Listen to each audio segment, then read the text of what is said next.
Hey, how's everybody doing? Hope you all are doing fine, and I'll be with you shortly. Thanks again for joining us this evening or this morning, wherever you may be.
Hello again, everyone. Welcome to another edition of Silver Bullion Television SBTV. I'm your host, Patrick Vieira, and thank you all for being here this Sunday evening over in the Western Hemisphere and Monday morning over here in Asia. So, again, appreciate you all being here. Hello. So I just want to go through a quick roll call, see who's here with us today. Always faithful. Mutant Riff, how you doing? James Richter, Frank Cervini. First time I've seen your name here. Welcome aboard. If you are new here, go ahead and type in new and where you're from, and we'll see if we can go ahead and acknowledge you. So, Frank, thanks for being here. Andrew Shee, first time I've seen your name as well. Welcome aboard. Seymour Rivers, our ebook champion. How are you doing? Polynesian Pip, aloha. How you doing, brother? Carolyn Wilder, how you doing? Buford T. Buford T. Justice. Okay. Yes, I'm old enough to know where that comes from. Frank or Frank Frank Zappa. Got me confused there. How you doing, brother? Good one. Mr. Nguyen, how you doing? Patrick Bateman, how you doing? James Richter, Catherine Cominos. First time I've seen you here as well. Welcome aboard, ma'am. Steve Miller, how's your band doing? Yeah, I know you've heard that all your life, right? Okay, and I guess all right. I guess we're good. Chris Pimer, always be funding Cosmic Karma Koala, the MiG 26 Aloha, Michael Sayer, Pablo Pina. How you doing? It's been a while. And aloha, aloha, one and all. Thank you all for being here. Julie Newhouse, hello from Florida. Fat Vegan. Okay, so we got a lot of stalwarts, and we got quite a few new guys as well. So we appreciate you all being here. And as always, if you are new or if you haven't already done so, please do subscribe, hit the bell, be notified on new updates, and give us a thumbs up. As always, we really do appreciate these thumbs up, and thank you. We really do thank you for it. You can find us on social media. Whoop, not that button. Excuse me. Wrong button. You can find us on social media, silverbullion.com.sg. That is our website. Yes, we do sell gold and silver, but we truly do specialize in wealth protection. In fact, even systemic wealth protection. So I do hope you come over to our website and see what we can do for you, because we do know a lot of you are well aware of what's going on out there, and we need options. We definitely do need options, and we might have them for you. Silver Bullion SG is our handle on Facebook. Silver Bullion PL, our handle on Twitter. Audio versions, bit.ly over on bit.ly anyway, slash SBTV iTunes or slash SBTV Spotify. And if you have that Telegram app on your phone or desktop, do join our crisis tracker group, t.me/crisis tracker. This is where we go ahead and we filter through some financial, economic news, gold and silver news, and we'll put it up there for your convenience. We'll sift through the weeds, a lot of weeds out there, but we'll go through them for you. So, again, thank you all for being here. Ralph Martinez, hello, new from Phoenix, Arizona. Welcome aboard, Ralph. Hope everything in Phoenix is going well. Robert Kiyosaki land, I think he still lives in, I think he may be Scottsdale, though, right? Always be okay. Charles Brady, always be funding. Edward W. Venice Jr., Chicago. Welcome, Edward. John Morgan, howdy from Texas. Okay, okay, a lot of new guys. Okay, appreciate it. Appreciate all the new guys being here. So I just want to let you know who our upcoming guest is. A very, very special guy, Dr. Lawrence W. Reed. He is a public policy economist and historian and the president emeritus and of the Foundation for Economic Education, otherwise known as FEE. And prior to joining FEE, he served for 21 years as president of the Mackinac. I put that up there because if you're like me, I would have pronounced it Mackinac. So Mackinac Center for Public Policy in Michigan, where he remains its president emeritus, a prolific author and advocate for free markets and liberty. He has authored the books Was Jesus a Socialist, as well as Real Heroes, Incredible True Stories of Courage, Character, Conviction, and Excuse Me, Professor, Challenging the Myths of Progressivism. So we'll be having him on board next week. And in fact, I think we're going to be giving away his book for the ebook giveaway, or one of them anyway, Are We Rome? Again, written by Dr. Lawrence Reed. And I'm going to be asking him a lot of questions pertaining to Rome and where the U.S. is today. Monumental sums for corporate bailouts, staggering increase in public debt, concentration of power in the central government. These are only some of the economic issues in the U.S. or that the U.S. is facing. In this illuminating essay, Dr. Reed, president of FEE, discusses 21st century America and how similar it is to the ill-fated Roman welfare state 2 millennia ago. So that's pretty interesting because I think there are a lot of similarities there. So if you'd like to win his ebook, go ahead and download the Kindle app from your phone or tablet's app store. It is a free app. So go ahead and do that and be the first to answer correctly. In fact, we'll give it out to the first five. First five who answer correctly will go ahead and give out this book written by Dr. Reed. U.S. winners will be given a link to download this book from Kindle. Winners outside the U.S. we're going to have to arrange for an alternate prize simply because Kindle does not give ebooks as gifts outside of the U.S. And most important, you're going to have to provide us an email during this live stream. And what we'll do is we will mute your comments. My colleague Vincent is always here. Thank you, Vincent. He's here. He'll mute your comments, and you can go ahead and put your email, and then that way only we will see it. No one else will see it except for us. So that's a good thing, right? So having said all this, the question to win Dr. Reed's book, Are We Rome, is going to come from last week's interview with Egon von Greyerz. So I hope you had a chance to see it.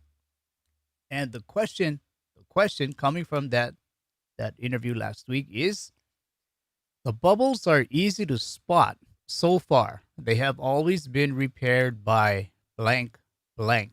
Two words. The bubbles are easy to spot, but so far they have always been repaired by blank, blank. So we're looking for 2 words here. Yes, Jan Morgan, you have a Kindle, so it's perfect for you. I hope you win this one. Go ahead and Fat Vegan, that's not the answer. So go ahead. You got a little bit over a minute to go ahead and take a shot at it. Bubbles are easy to spot. So far, they have always been repaired by blank, blank. So give it a shot. You never know. You just might go ahead and win that book. So let's see. We got some answers coming in. We got Fed funding. We have money printing. We have easy money. We have QE, fiat credit, QE. Let's see. Printing money again, Steve Miller. No, not bat soup. Okay, Fed funding, bubblegum, money printing. What else is out there? Money printing, always be funding. Let's see. Lloyd Kaipainen, QE, Harold B, printing money. Okay, so let's see what else is out there. We'll take the first five that got it correct, and timer's about ready to end. So let's see what else is out there. Six. You know what? We're gonna be a bit generous. We're gonna give it out to more than five guys. There were multiple winners. The answer was money printing. One, two, three, four, five, six, seven, eight. Actually, eight. We're gonna give it away to eight people. Patrick Bateman, always be funding. Lloyd Kaipainen, Polynesian Pip, Harold B. Always be fun. I said it twice. So okay, Paul and Steve Miller. So actually, there are seven winners. So again, it's Patrick Bateman, always be funding. Lloyd Kaipainen, hope I'm pronouncing your name right. Polynesian Pip, Harold B, Paul, and Steve Miller. So you folks are going to be the winners for this ebook giveaway. Are We Rome, written by Dr. Reed, who we are going to interview this week. We'll be posting it this week for you. So again, thank you for participating. And just to confirm, here is the answer. The bubbles are easy to spot, but so far they've always been repaired by money printing. I think this time it's not going to happen, but people are still, this time, like every other time, they're not going to get out. A small number of people will get out. The majority will ride this market all the way down by 80%, 90%, or 95%, whatever.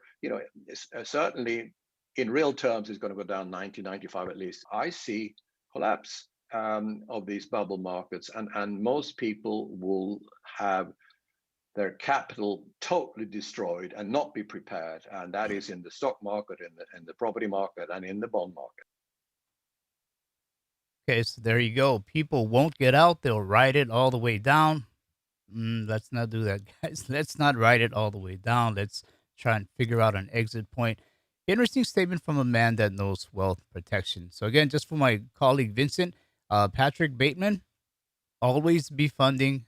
Lloyd Kaipainen, Polynesian Pip, Harold B, Paul, and Steve Miller will be our winners for the ebook. So hopefully, Vincent went and got ahead all of your names there. So a couple more things I want to take a look at from Egon. A couple more clips, but the this first one, what he said, pretty interesting because we always have to have an exit point, right? We need that. So I think it's interesting for everybody who's in the equities markets right now. What is your exit point? It's hard to tell right now because we know the Fed is going to keep pumping up the market. So do you keep riding it, or do you take some gains off the table, or do you just say, you know what, I think I've seen enough, I've had enough, I'm out of here. So I'm pretty interested for you guys who are in the equities markets. What's your exit point? Another clip from Egon von Greyerz. What we're looking at now is that the whole world is in the same situation. The US, Europe, Asia, China, Japan, emerging markets. The debt is everywhere, and the excesses are everywhere. So this situation has never happened before in history. So sadly, the consequence of that, the way I analyze risk, is that, of course, the fall will be greater than mankind has ever experienced. And that is quite a horrifying prospect, Patrick. Yeah, so debt and excesses are everywhere, and this has never happened before in history. The fall of mankind will be greater than anything ever experienced. Those are pretty strong words coming from Egon, and it. I mean, none of us have ever experienced, of course, the Great Depression. We've never been there. Most of us have, never been through World War II or seen anything like that. We did get a taste of the inflation during the 70s. Some of us, we did get a taste of dot-com bubble and things like that. But we've never really seen markets, actually fully crumble the way Egon is describing it. So, I'm just again wondering what you folks think about this. Are we leading up to perhaps the biggest changing of biggest thing we've ever seen in mankind, as far as how our financial system is going to change, or what money will be defined as. So I'm always curious as to what people think about that. Another clip from Egon von Greyerz. Life isn't just about money. There are so many wonderful things in life, in spite of the financial problems we see, in spite of the horrible disease that the world, or pandemic that the world is experiencing now. And we got to, the most important things, as I always stress, is family and friends helping each other. So I think people must focus on that. Don't just spend time thinking about the financial system, because that's going to make you unhappy, unfortunately. So yeah, try to focus on things that are going to give you pleasure, and give other people pleasure. I think that's very important. Yeah, what Egon said, we all got to take a break sometimes, right? Life is not just about money. Family, friends, we need to focus on things that can help each other, give each other pleasure. And another thing that had quite a bit of reaction was something Janet Yellen, she commented on last week, and I want to touch on that. But before, um, let's just find time to go ahead and take Egon's advice. When it's the weekend, let it be the weekend. I'm absolutely guilty of this myself. You need to learn to put that computer away, close it up. Don't even look at it. Don't even think about it. Put that phone away. Spend time with your family, your friends, your loved ones. That's really what it's about. So I'm absolutely guilty of this myself. Maybe I'm even preaching to myself here, but again, let's all find the joyous things in life. So moving forward, another thing, as I mentioned, that someone said was Janet Yellen, and she had a comment that was kind of strange. Excuse me, it was kind of strange in a way, and people are still talking about it. But I'd like to know what you out there think. So here's the clip of what she said. Another consequence of an interconnected world has been a 30-year race to the bottom on corporate tax rates. Competitiveness is about more than how U.S. headquartered companies fare against other companies in global merger and acquisition bids. It's about making sure that governments have stable tax systems that raise sufficient revenue to invest in essential public goods and respond to crises, and that all citizens fairly share the burden of financing government. President Biden's proposals announced last week call for bold domestic action, including to raise the U.S. minimum tax rate and renewed international engagement, recognizing that it's important to work with other countries to end the pressures of tax competition and corporate tax base erosion. We're working with G20 nations to agree to a global minimum corporate tax rate that can stop the race to the bottom. Together, we can use a global minimum tax to make sure the global economy thrives based on a more level playing field in the taxation of multinational corporations, and spurs innovation, growth, and prosperity. Is this possible? I mean, I and the pressures of tax competition. I mean, I want to see how you guys read this. So please comment if you have an opinion on this. I mean, last week we had a live stream about donut economics, and all I could think of was Janet Yellen has become the donut lady. Where she is trying to fill in all the holes. She's trying to make sure everyone is financially level. Everybody's wallet is the same thickness. Nobody has more money in there than the next guy. And you got to wonder, what does this do for innovation? What does this do for entrepreneurship? And I will say this: she is talking from the position of where the U.S. is the leader of the world, and I'm not so sure the rest of the world sees this that way. So again, this is pretty interesting to see how this is going to unfold. So let me go ahead and take a look at a few of your comments out there.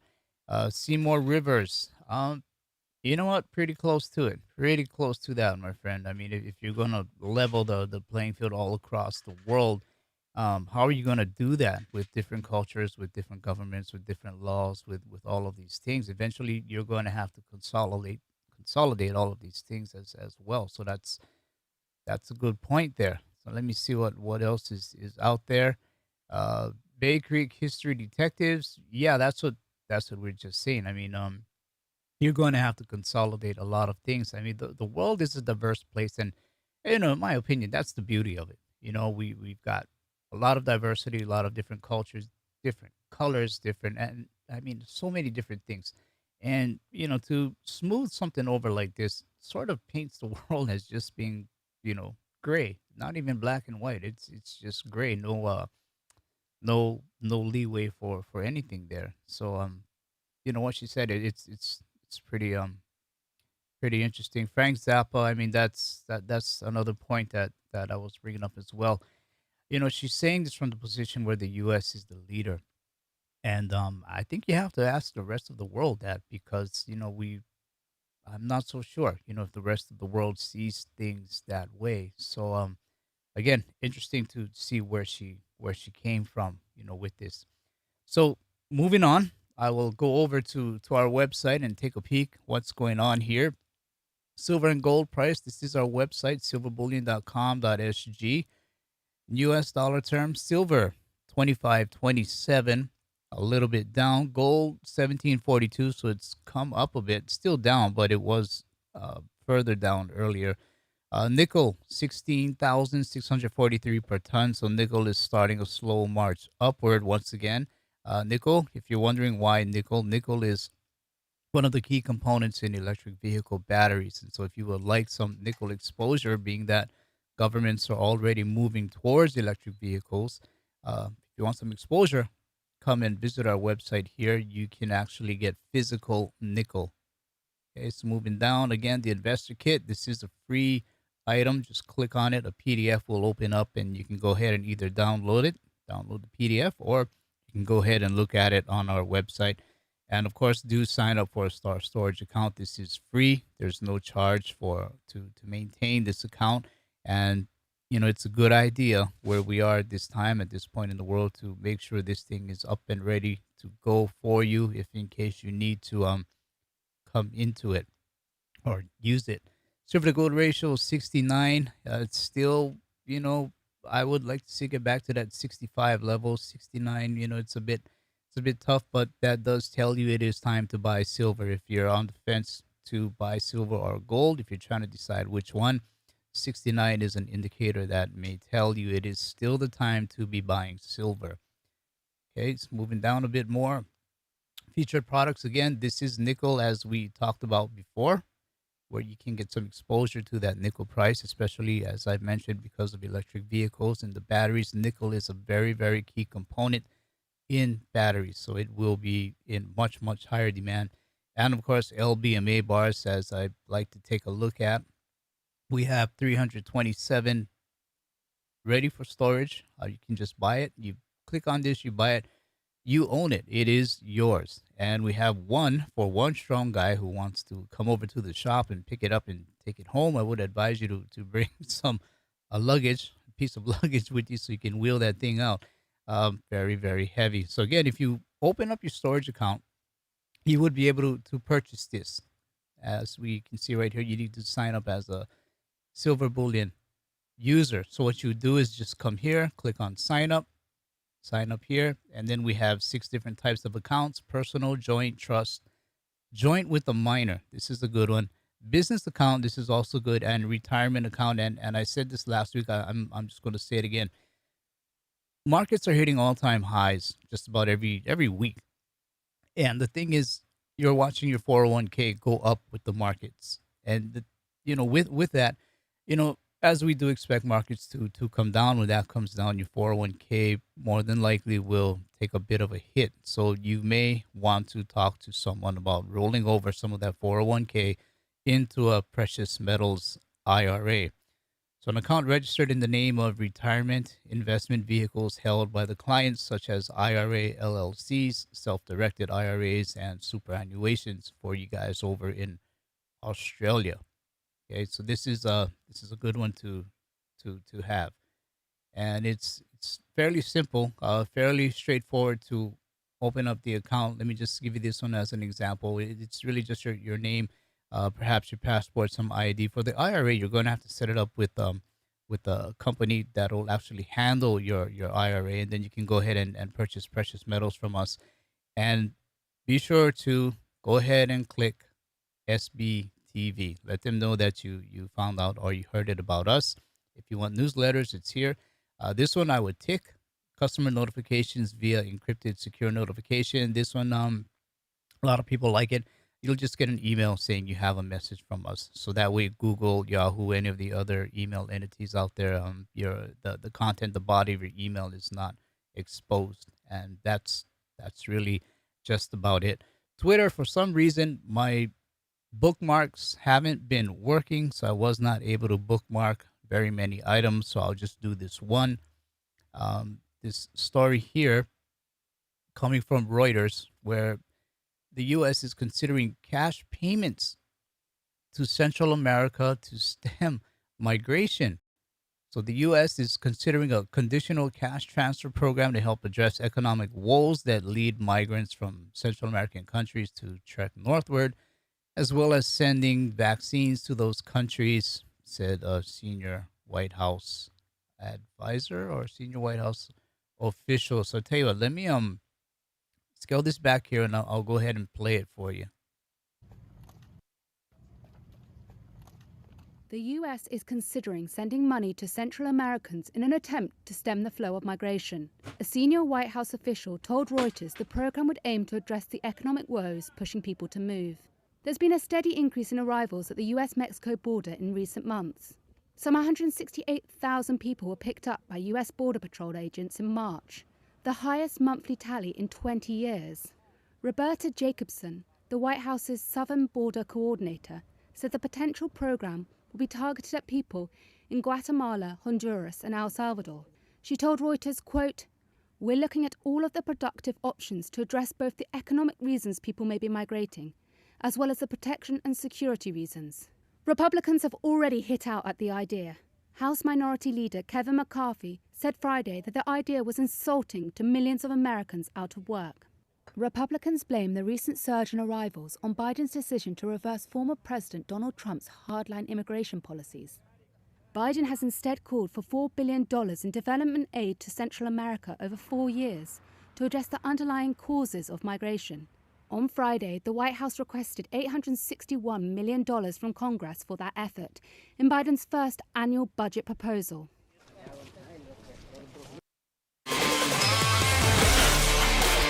Oh, geez, sorry about that.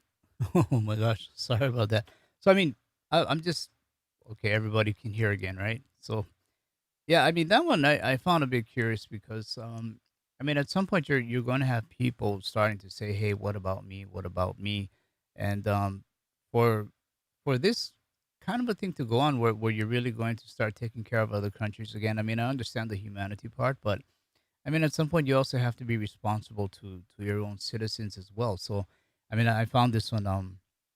I can see it both ways, but I guess I'm more curious what you folks what you think about it.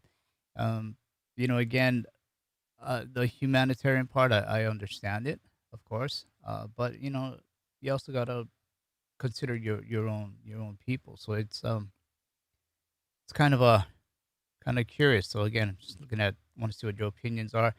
Uh, Sovereign cats, their clothes are nicer than mine. Okay, all right, okay. So let's see what else is out there. 495 we sent jobs that didn't work, so why not greenbacks? Okay. Tell you what, the comments are yeah, sorry about that. It's forgot to turn that thing off anyway. Sorry for getting you guys a bit deaf there. But okay, Steve Miller, Jubilee coming. That's another point. Let's see what else is out there. Um, let's see.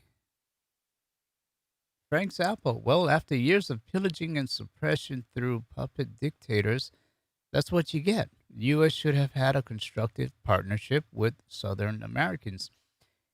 That's it's a good point. I mean, I think it's good if we always have constructive partnerships. I think that that's a very, very important thing. So again, I don't want to get political on this. It's just more of a curiosity what you folks think, considering where we are, as far as the money printing, the debt, and all of these things. So again, thanks for participating with that. And we're going to move on talking about money and debt. I wanted to see how the dust settled before speaking on the Archegos event that happened the other week and the risk that's out there. And although when we look at other news, or when I was looking at other news, I came across this from Yahoo Finance on the way people are spending their stimulus checks. So let's take a look at this 2 minute clip or so, and let's watch this because it is pretty interesting in the mindset of what people are seeing and what people are thinking. Talk to us about the crypto, what you learned, because it's not only that women are buying crypto, but it's people they're doing it at a rate greater than people who didn't get a stimulus. What does that tell you? So our data is Gen Z and millennial focused, and there's a ton of talk about this cohort of consumers leading us out of the recession. I think we've just become more open to risk. I think over the last couple of months, last year, millions of new consumers signing up to Robinhood, signing up to Charles Schwab. So that's already happened. And I think what's happening now is that, okay, all these consumers are FOMOing, and they saw how much their friends probably made over the last couple of months off of crypto and off of NFTs. And so we saw the data of the consumers that received the stimulus, 55% who received the stimulus, more likely to put money into crypto and just high risk investments. I also think what's driving that is we read the news, we pull up our Yahoo Finance and we hear about inflation, and gold no longer being the way to hedge it and crypto being the way to hedge it. And then you hear Tesla and all these mainstream companies accepting. I think it's a self-fulfilling prophecy that young people like myself, who've seen the last crisis coming out of this one, we want to take more risk. Derek, you mentioned there that within retail investing, at least, Robinhood is a clear winner. Any indication as to where else they're going if they're looking to invest in the stock market and they're not choosing Robinhood? Yeah, Charles Schwab is another really popular one, platform that we see a lot of dollars going into. But I will say we actually saw a pullback in deposits into Robinhood. And I don't know if it has to do with the GameStop, AMC, Reddit fiasco that's happened, but definitely a pullback versus last year. Charles Schwab and a lot of these brokerages that have fractional shares, a lot of consumers that we track, younger and maybe not able to afford that, $600-700 Tesla share price, buying up fractional shares on platforms like Charles Schwab. But Robinhood still being super popular amongst the crowd, but definitely a bit less so versus a year ago. I don't want to be disrespectful towards the crowd with Robinhood or GameStop, but when you point out that you have younger people using the money they got from the federal government to invest, we have much older people coming on this platform who say free money is making people make bad decisions. And it sounds like your data reinforces that. There's definitely some risk taking. I can't comment on whether crypto will be a good or bad decision, of course. But I'd say that there's definitely a lot of risk taking. I think consumers just coming out of the last crisis, seeing the stock market just going up and up and up and up. And with the jobs report that came out last week, and with more and more Wall Street analysts just upping their prices on everything, I think there's a bit of this buy everything, risk on mentality that especially this young consumer who have nothing to lose are coming to the table and making some of these big bold investments. Okay, so this was pretty interesting what the guy had to say. This is the minds of the younger people, the Gen Zs, the millennials, and they definitely do see things quite differently from Gen Xers, baby boomers. Two things stood out. One, your spending habits are already being tracked, and how much more will our private lives be tracked once we go to a central bank digital currency? I mean, it's always been tracked for quite a while, I should say. The second thing that stood out with what the gentleman said was that basically, again, millennials and Gen Z, they have not faced the market meltdown in their adult lifetime, in their adult investment lifetime. And perhaps because of this, they don't mind risk. They have never had to face the negative consequences of risk.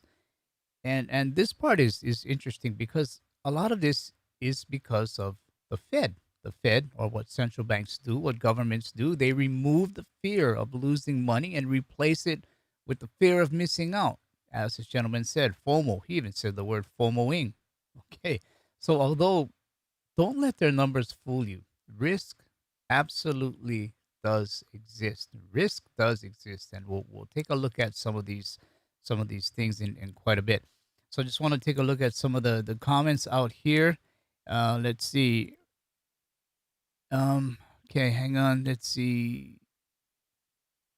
Virginia McIntyre, first time I've seen you here. Also, welcome aboard. This is an example of absolute poor planning on the shoulders of both sides of this country. And yeah, I have to totally agree with you. And this is why we are buying silver and gold. We need these stores of value, this form of wealth protection. So again, that's a great comment. Um, okay, so moving forward, talking about risk. Well, Jan, that is true. Millennials, they have all the YouTube channels, and you know what? They do a heck of a job, though. I got to give them credit for that. But they have quite a bit of these YouTube channels, so that's a great point. I like that. So moving on, Nurio Rubini. Whether you like the guy or not, I know he's a polarizing guy, but he is warning about excess risk. Yields above 2% will bite amid excess risk. So this is coming from Bloomberg, but it is on Yahoo Finance. A fresh spike in Treasury yields will rattle markets and could send more family offices and hedge funds down a similar path to Bill Wong's Archegos capital management, according to Nouriel Rubini. And this is what we're going to be touching on. This was April 6th, so it is a recent article. Rubini, a professor at New York University's Stern School of Business and a former advisor to the U.S. government, said the combination of low to negative rates across advanced economies and fiscal stimulus is leading investors to take excessive risk, which is what we just watched with the young man from that clip. And he pointed to cyclical or cyclically adjusted price earnings ratios at highs seen in 1929. This should be a familiar date. And the early 2000s, another familiar date, as one sign of the recklessness. And we are seeing widespread frothiness, bubbles, risk taking, and leverage. Rubini said on a recent interview with Bloomberg, lots of players have taken too much leverage and too much risk, and some of them are going to blow up. So, for all the talk about equality, what the Fed fails to see is how they're dividing us in terms of winners and losers. Being loose is right. They want you to be loose. And being tight is wrong. They don't want you to be tight right now. They want you to take a shot in the casino. And being tight is wrong. Again, they want you to take that shot in this Fed vaccinated market. And what I mean when I say vaccinated is the Fed is injecting money into the market. It's completely distorted, except to know that they just will not let the markets fail. And this is allowing the millennials and Gen Z to take on any risk, along with their uncle even, and get away unscathed, unless you are this guy, and we are going to be talking about him. This guy being Bill Wong. The Archegos meltdown. What happened at Bill Wong's firm and how it is affecting global markets. So this is coming from Singapore. Banks are facing billions of dollars in losses after a little-known U.S. investment firm, Archegos Capital Management, defaulted last week, or a couple weeks now, a week and a half or so, on margin calls, forcing a brutal near $30 billion stock fire sale. In an era of easy money, Archegos was able to borrow so much that its failure created shockwaves large enough to ripple across global financial markets. Here's how it happened. We won't go too deep into it, but New York-based Archegos was set up by Bill Wong, formerly a stock analyst with storied hedge fund Tiger Management, founded by legendary fund manager U.S. billionaire Julian Robertson. Robertson closed his fund in 2000, but handed Mr. Wong one of his proteges, or Tiger Cubs, about 25 million to launch his own fund. Oh, what a great friend there, huh? Tiger Asia Management in 2001. Mr. Wong grew his firm's assets to over 5 billion at its peak. But Mr. Wong shut the fund in 2012 after pleading guilty to U.S. insider trading, paying 60 million to settle charges of manipulating Chinese stocks. He was also banned from trading securities in Hong Kong for 4 years in 2014. So Mr. Wong went private. This is what he did. He went private. He converted Tiger Asia into a single family office, Archegos, in 2013 to manage his personal wealth. Now, these firms that manage the money of wealthy families are generally outside regulatory scrutiny in the US, and most of their information is not in the public domain. And we know they went into these secret swaps. These CFDs are contracts for differences or difference. And this is when they started to get in trouble going into all of these complex derivatives. So we know that's the story, and here's the fallout. Some of the fallout that is happening, or we are seeing regulators around the world are starting to monitor the collapse of this hedge fund, where financial regulators across the world, again, they're monitoring it. And the sudden liquidation of Mr. Wong's Archegos Capital Management sparked a fire sale of 20 billion. We know that. U.S. Securities and Exchange Commission said it had been monitoring the situation and communicating with market participants since last week as panic spreads about the possible scale of the fallout from the forced liquidation. And what happened was the banks, investment banks, Nomura and Credit Suisse, warned investors that they were going to face huge losses from their exposure to Archegos. Remember that statement coming out. Shares in Japan's Nomura dropped some 16% at the time, and Credit Suisse dropped some 14% at the time, as analysts had speculated on just how much money they would lose. And I'll just add this: it was even wider than this, where firms all over the world were wondering about the ripple effect. How far would it go? And again, concerned about this ripple effect. So anyway, I want to switch over to Scott Maynard, who had his opinion on some of this. The other thing that's disturbing is the incidents we've had around Greensill and Wong over the last couple of weeks, where we have all this risk and leverage built up in the system, which is not transparent. And so this really reminds me a lot of the days of, at the beginning of the Asian crisis, when we had large organizations or hedge funds like long-term capital that had excessive amounts of leverage, and out of the blue, there's a margin call, and in the course of that margin call, we get a hard sell-off. So I think for the market, that's the biggest risk probably over the next 3 to 6 months. Do you think we will see a reining in? Do we think there will be more regulation coming, Scott?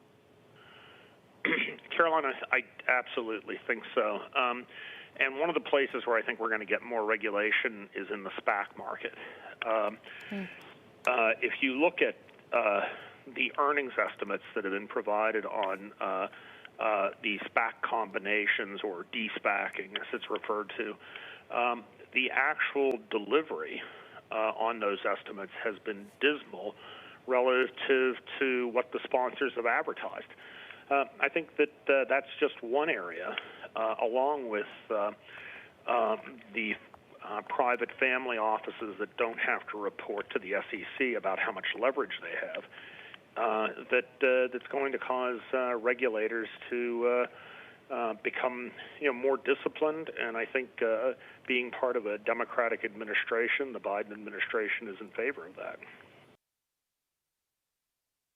Okay, so my question here, after listening to Scott, the discipline of regulators. We've seen this over and over and over again, time and time again, where if something goes wrong, basically it's just a slap on the wrist and party on. Everything continues, and especially we're seeing this with the silver market, with what's going on in COMEX, ETFs, paper gold, paper silver, and again, where really are the regulators? Whose side are regulators on? At some point there needs to be stronger enforcement. But nonetheless, so what was the fallout with the two banks, Nomura and Credit Suisse? Well, we'll take a look at the fallout from Credit Suisse, which wasn't really that much of a fallout. Again, from Straits Times, Credit Suisse ousts investment bank risk chiefs as it takes 6.3 billion Archegos hit. So this is what happened. Zurich, or over in Zurich, Credit Suisse announced Tuesday, April 6th, so last week, it was replacing two top executives as it grapples with an estimated 4.4 billion Swiss franc or Sing dollar 6.3 billion write down tied to the collapse of Bill Wong's Archegos capital. And so here we go. Chief Risk Officer Laura Warner and investment banking head Brian Chin will both leave the bank in April, Switzerland's second largest lender said. So that's it. They're just going to leave the bank. So all of this risk taking and whatnot that they're doing, they just lose their job that probably paid them a very, very wealthy salary. So really what's the consequences there? Well, I can't really speak for the bank. I can't speak for anyone except for myself. But I think there needs to be a bit more firm consequences, especially right now with so much debt out there and all the risk taking that unfortunately was caused by governments and central banks. So it's a very, very, very weird play here. So I want to take a look at something else that Scott Maynard had said. I do want to get your opinion on Archegos again, because do you see another Archegos situation happening out there, given really we've seen three major hiccups when it comes to leverage in the hedge fund system, family office system in the last 18 months or so? I think it is highly likely that we are going to have another situation like that. These things, when they come, we're experiencing Sonali, where out of the blue you hear of some major loss somewhere, they tend to continue to cascade until the market corrects and flushes the risk out of the system. So, with the VIX now at levels we haven't seen in over a year, complacency is rising quite a bit. And I just see us as being very, very vulnerable to something coming out of the blue that nobody is really anticipating and can't be predicted. Okay, so you can kind of tell that, again, they are more concerned or partially concerned about a ripple effect, partially concerned about regulators, again, doing their jobs. And I think the underlying thing is there are a lot of guys who are worrying about how this event is compared to something like the event in 2008, and they're looking at some of the similarities here that are happening. And so let's hope this web page opens up soon because I need this web page here. SMCP, where are you? Okay, so this is going to be a bit of a bummer if it doesn't open up because I need this web page. Let me check one more time. It should open up. Okay, here we go. Okay, so there is a palpable sense of deja vu about the recent Archegos capital debacle. So let me open this up a bit larger. Okay. And despite all the due diligence and rigorous stress tests stress test of the global banking system in recent years, there may be a greater need for regulators to probe a lot deeper for potential threats in bank loan books and prime brokerage exposures, especially the highly leveraged hedge fund world. This has been going on for quite a long time. Archegos' difficulties may seem less resonant with the 1998 collapse of the long-term capital management hedge fund than the wider contagion risks posed by the financial crash of 2008. Archegos might be a one-off. It might be a one-off, but it could also be the tip of a very dangerous iceberg of toxic risk at a time when the world's bailout resources are stretched to the limit. The world's regulators can ill afford to keep turning a blind eye to the financial market's overindulgence, and this is what we've just been measuring here.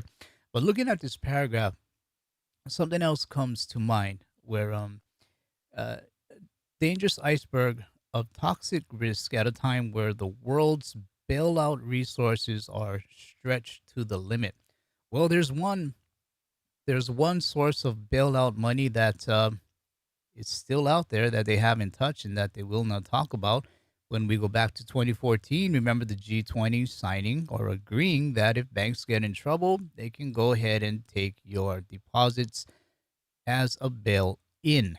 So there is still another place, the bail in. So let's not ever forget that.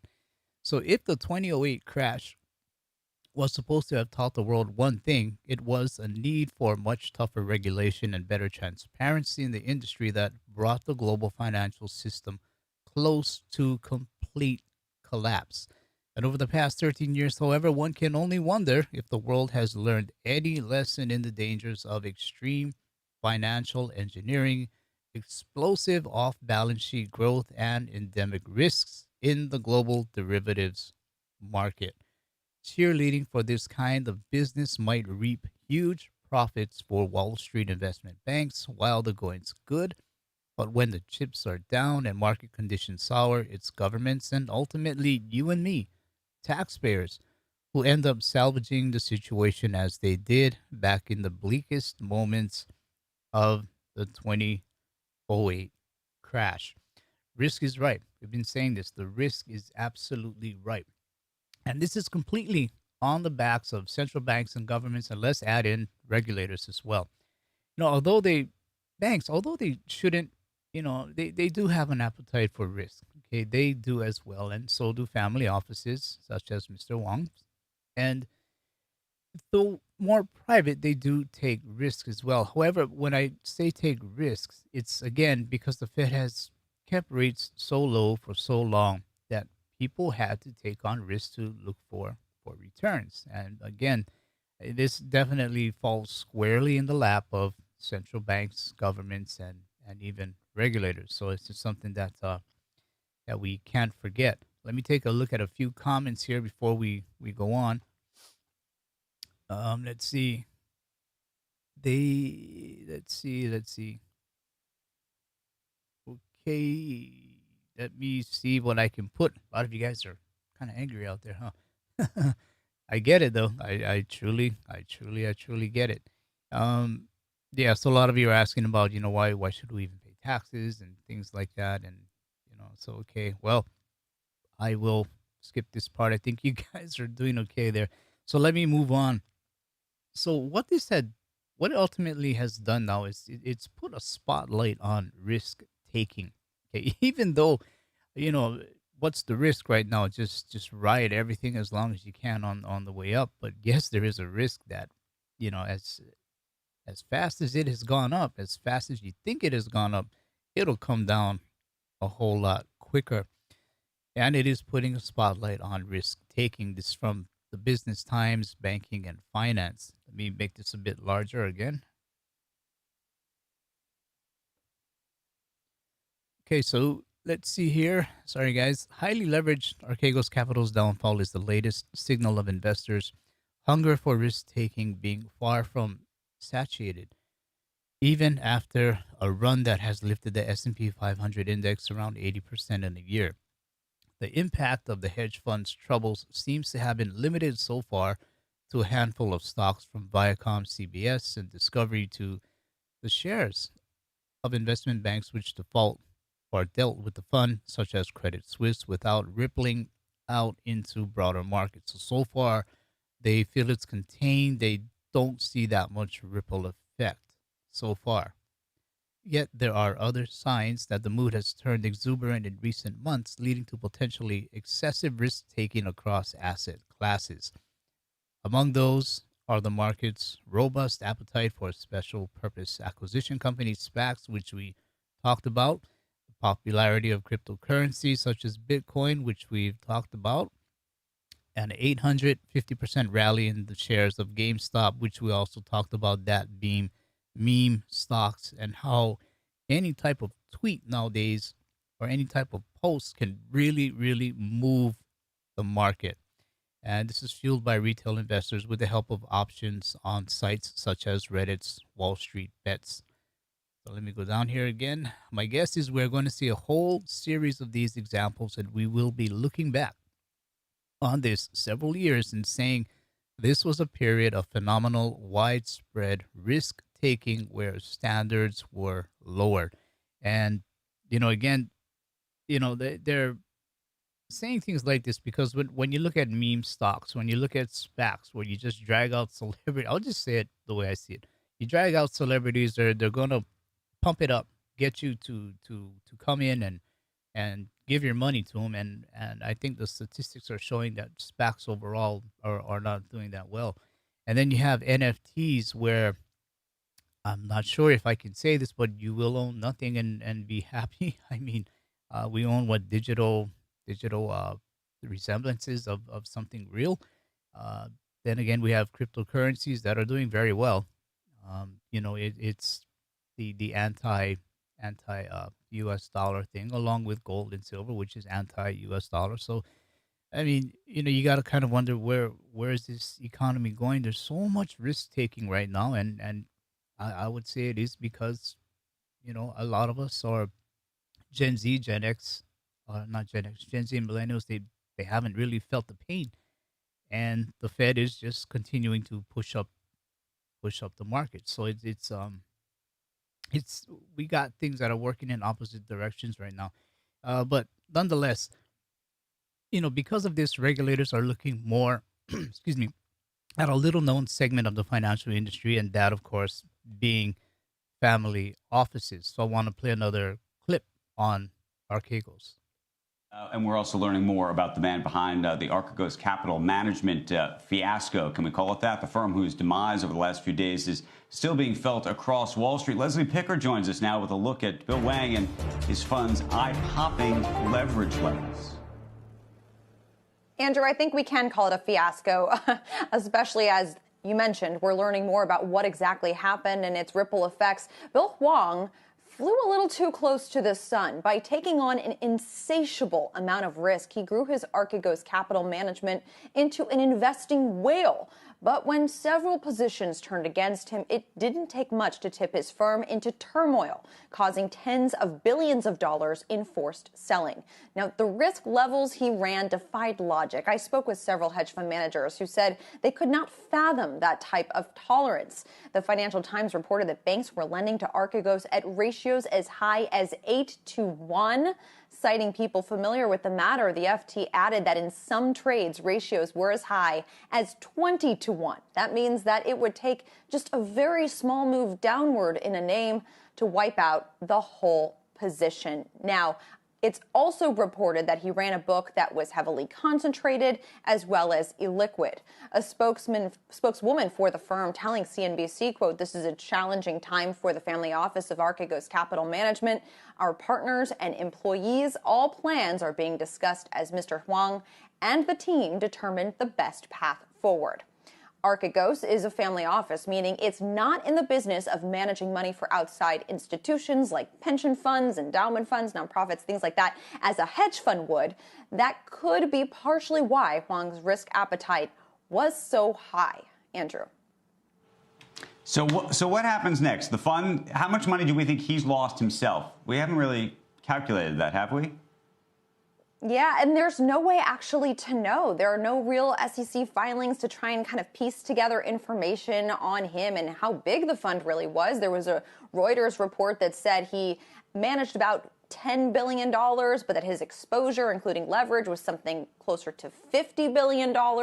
So it's impossible to really know how much of that was his money specifically. Maybe some of it was friends and family, other employees at the fund. So it's really difficult to tell at this point, but it's clear that especially at this fund's peak, he was just producing tremendous returns, absolutely billionaire status. So it's unclear if he still remains, at those levels or, significantly lower. Shepard Smith here. Okay, so again, the family offices are a bit different. They are a little bit. I don't want to use the word less regulated, but I'll just use that word for now. It may not be the right word, but they are a special animal in the financial world. But this article says they can do what they want. Archegos and the 6 trillion world of the family office. This is a bit larger again. Okay, so the super rich face challenges that the rest of us do not have to consider. Yacht maintenance, selecting the right fleet of private jets, finding boarding schools for their offspring, and thanks to their roughly 6 trillion in combined family wealth, they now have to worry about Bill Wong as well. Wong has shot from relative obscurity to become the key figure in global markets over the past 2 weeks as the implosion of Archegos investment houses hammered a handful of stocks and punched multi-billion-dollar holes out of Credit Suisse and Nomura. The incident exposes poor risk management among a clutch of supposedly canny investment banks charmed into providing lavish leverage for supercharging speculative bets by the protege of Tiger Management, one of the most respected hedge funds of all time. On average, family offices are worth 1.6 billion apiece, according to UBS, and each typically has 2 or 3 offices, often in hubs like Singapore, Luxembourg, London, and Suhaimi Abdullah Noor. Well, sorry, that's the guy who took the bull. Sorry about that. But Bill Wong did not inflict this damage through a hedge fund of his own. Instead, it stems from his so-called family office, a vast pool of personal wealth. Regulators are already bristling on Thursday. Dan Berkowitz at the U.S. Commodity Futures Trading Commission said oversight of family offices must be strengthened, noting that they can wreak havoc on financial markets. But I just want to say this about family offices. They are pretty responsible. They cannot afford to slip up. And I think, a lot of guys who do run family offices, I think generally they do the right thing. And this is one reason why perhaps regulators, they do not need to come down on them that often. So, again, they are a little bit different animal in the financial world, but they aren't as regulated. They are generally responsible to the people's money that they do manage. So, Mr. Wong, I think he is he is definitely not the norm. I would say he is not the norm. But nonetheless, moving on, the financial crisis financial crisis, they do get triggered about every 10 years, and Archegos might be right on time. So let me take a quick look at this here. Financial crises are never quite the same. During the 80s, nearly a third of the nation's savings and loan associations failed, ending with a taxpayer bailout. In 2021 terms of about 265 billion. 97-98 financial crisis in Asia and Russia led to the near meltdown of the largest hedge fund in the U.S., Long-Term Capital Management. It reached its operating practices were such that the Federal Reserve Chairman Alan Greenspan said that when Long-Term Capital Management failed, he had never seen anything in his lifetime that compared to this terror. Strong word he used, terror. And LTM was deemed too big to fail, and he engineered a bailout by 14 major U.S. financial institutions. Exactly a decade later, too much leverage by some of those very institutions and the bursting of a U.S. real estate bubble led to the near collapse of the U.S. financial system. And once again, big banks were deemed too big to fail, taxpayers to the rescue. So what's the trend here? every 10 years or so, and they do look all different. Are we in the early stages of a new crisis now with the blow up of the family office of Archegos Capital Management? And so that's the question. Again, are we taking too much risk? So let me take a look at a few comments out there, see where we're at with the comments. Um, let's see. Um, okay, sorry guys, I'm just trying to scroll through these comments real quick and see what's out there. I see some of you talking about constitutional currencies, junk silver, things like that. Um, always be funding. Agreed. Financial crisis is about every 10 years. And the longer a band-aid is put on, uh, and the longer a band-aid is put on it, the harder the fall. And I think we're all in agreement here because when we saw what happened back in 2006, 2007, 2008, I mean, I'll put a little refresher out there. The stock market was at about 7,000 points. Today, we're well over 30,000. And, the Fed has never truly stopped pumping in money to the market since 2000, since that time, 2008, 2009, whatever it may be. QE1, I think, came in around that time, 2010, 2011. So the Fed has never really stopped. And remember when they did try to stop, they tapered back, and then we had that so-called taper tantrum, and they had to start up again. During Trump's term, we saw them let interest rates get up to just over 3%. The market couldn't take it. We had that little bit of a meltdown again. Market started to tumble. Fed couldn't do it. They knew that they could not keep interest rates up there. They had to bring it down. Today we're at 0 to 0.25%. So we can't take it, and now we're talking about yield curve control. I mean, the Fed is trying to put out fires all over the place, but never ever forget the only tool the Fed truly has is their printing press or their keystrokes to make money out of nothing. That's really the only tool the Fed has, and there's just too much risk. So I want to play this clip again from Nouriel Roubini talking about too much risk. Straight to the Archegos. It knocked 5 billion Swiss francs off the value of Credit Suisse last week. The provisions are in. Is this, in your mind, a demonstration of excessive risk in the market or just incompetence in risk management? And is there more to come? I think it's a combination of the two. We're in a situation where financial markets are extremely frothy. We have either zero policy rates or negative policy rates in advanced economies. In spite of a pickup in long rates, financial conditions are very easy. And we're seeing widespread frothiness, bubbles, and risk-taking and leverage. This is the phenomenon you see with the cyclically adjusted P ratios now being at levels they haven't seen since 1929 or 2000, when there was a bust of bubbles. We've seen now this frothiness in other financial markets, the SPAC phenomenon, the crypto phenomenon, the blow-up of some hedge funds. So I think there is generalized frothiness as money is very easy, liquidity is very easy, and people are taking too much risk. Okay, let me continue on with Nouriel Roubini. The deficit situation. Well, for now, the markets are going higher because they believe that the growth impact of the stimulus and the infrastructure is going to be dominant. And I think that probably the tax increases are going to be postponed in terms of being introduced by early next year. Even if they are legislated this year, they're not going to be backstopped. But eventually, I think the market is going to start to worry about what's the implication of corporate tax rate going from 21 to 28%, a whole bunch of loopholes to be reduced, having capital gains tax as ordinary income for wealthy people, the marginal tax rate for highest income individuals going to 39.5%. In New York State, they're also raising local taxes and so on. So I think the markets are going to start to eventually price in this, and there's going to be an impact. On the US dollar, recently, the slide of the dollar has been stopped because U.S. growth is outperforming the one of Europe. But if you're looking at the medium term, we're running very large twin current account and fiscal deficit. Those deficits are going to become larger as our fiscal deficit becomes bigger. Lower public saving means a larger current account.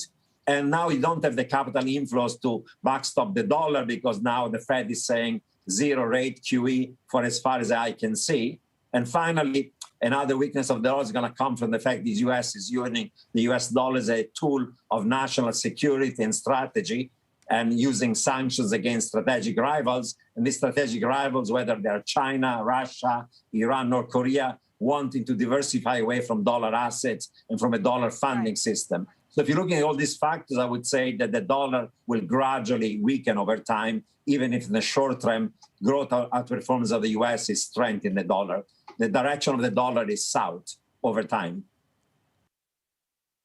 Okay, the direction of the dollar is south over time. So, I mean, you can see, the story of Archegos, it does bring back for some, the sort of like a haunting of what happened back in the dot-com bubble, 2007, 2008. It started to come back into people's minds. And when they look a little bit further down the road, they can't help but to see the dollar going down. And if that dollar goes down, we all need to have something that's going to store the value of what that dollar is. So again, things like silver and gold. Taking a look at a few comments here. I see you guys talking about nickel. Okay, nickel, not to be confused with the battery nickel. Now, okay, these are two different things. I think you guys are talking about pennies, so I think you need to be looking at what 1982 and earlier pennies, your junk silver 64 and earlier. So you're pretty much on it. So I really appreciate that. You're helping people out here. Again, as I always say, your comments are more important than anything I could ever say. And this will be I believe, the last clip I'll finish up with when we're talking about the dollar. So when that dollar goes down, what are we really going to do? We need stores of wealth. So this one was something I pulled off from Robert Kiyosaki's program. This is what he had to say. That's why this friend of mine, who I took to Argentina with me to have him explain what happens when the bank confiscates your U.S. dollars and converts them to pesos. Because you got screwed. And the guy says, I couldn't run because my money was in pesos. I mean, he couldn't leave Argentina because his money was in pesos.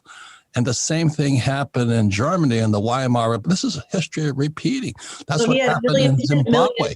Wait. So let me finish. He couldn't run. And so this friend of mine, sister, all he said to me was, that will never happen in America. And this guy still hasn't seen it. And that's what I'm saying. He's my age. They can't see it. They think, well, the stock market is going up. My house is going up in value. They can't see it. That's my concern, Richard. Okay, so they can't see it, and a lot of it is because we're seeing asset bubbles. Assets just keep going higher and higher.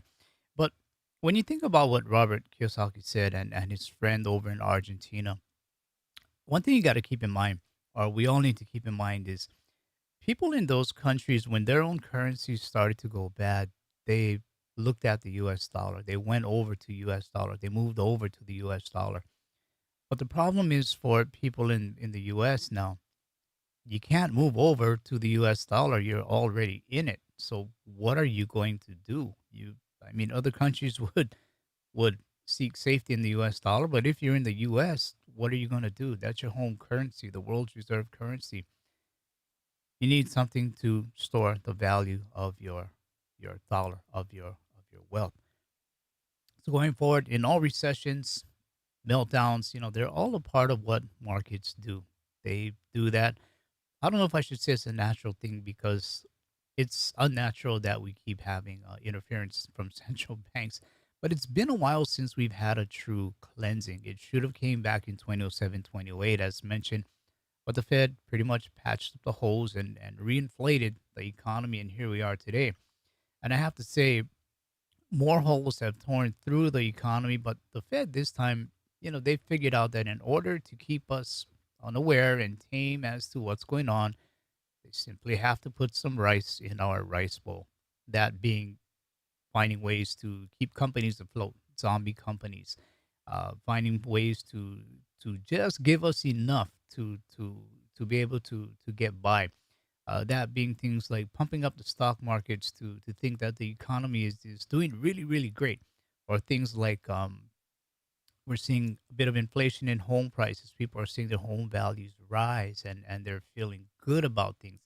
But there is really a lot of underlying risk that is happening right now that just simply is not being addressed. It's just being rolled over, trying to it's just being rolled over right now. It's never been solved. Stimulus checks running up markets, keeping zombie companies afloat. Everybody is making money everywhere. It seems, except for the people in gold and silver, you and me. And again, it seems like this, but we are the challenger to the dollar. We've always been. So we stay the course because we understand, we all understand what is happening. And when I see everything going up except for precious metals, I see this perhaps, I mean, let's just go back to last year. We did hit an all-time high though, okay? So it's not all bad. But I see this perhaps as being the one area that it's not being inflated. It's not being inflated. If when silver and gold do rise, which we are the challenger to the dollar in fiat, this is going to send a very loud signal, a loud and clear signal to the monetary system and governments that we know you are in trouble and we are looking to protect ourselves on our own and not with help so much from you. And all they can do for now is keep inflating everything, put rice in people's rice bowl, and try to convince you not to do what you should be doing. Because if you do what you need to be doing, your family, your friends, your colleagues, all of us, more or less all of us, we're going to win. We will win. We will make it through. We will make it through. Sound and real money equals financial freedom. For me, that's the definition of financial freedom is real money, sound money, not more or less the unbacked fiat.